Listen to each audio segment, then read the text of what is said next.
তোমার সঙ্গে দেখা হলো। আমি দায়িত্ব নিতে শিখলাম।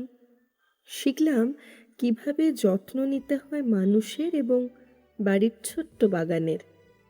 অন্ধকারে ডুবে থাকা স্যাঁতস্যাঁতে ঘরটাতেও নিয়মিত মিঠে রোদ আসতে শুরু করলো। বহু বছর বাদে আমি আবারও সূর্যোদয় দেখতে শুরু করলাম।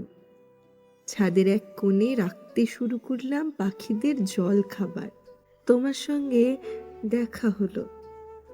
আমি বুঝলাম কতটা আলতোভাবে শিশুদের গাল ছুঁতে হয়।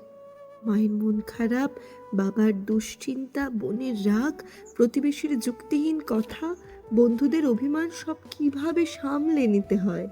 তোমার সঙ্গে হাঁটতে হাঁটতে পথশিশুরা নিজের হলো।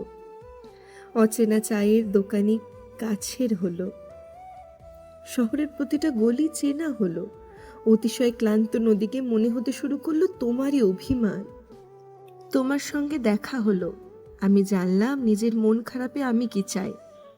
জানলাম তোমার প্রিয় গান, পছন্দের সিরিজ বা সিনেমার নাম কি, কোন কবিতা শুনলে তোমার মন খারাপ হয় আর কোন খাবারে মন ভালো, কোন পাহাড়কে ঘর মনে হয়, কোন নদীকে মায়ের আঁচল।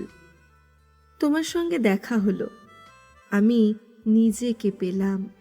পেলাম তোমার হাসি মুখ, তোমার আদর ভরা হাত, জীবনের সমস্ত সুখ। তারপর হঠাৎ একদিন জানলাম এই জীবন আমার না। এই সুখী জীবন তোমার সঙ্গে অন্য কারোর।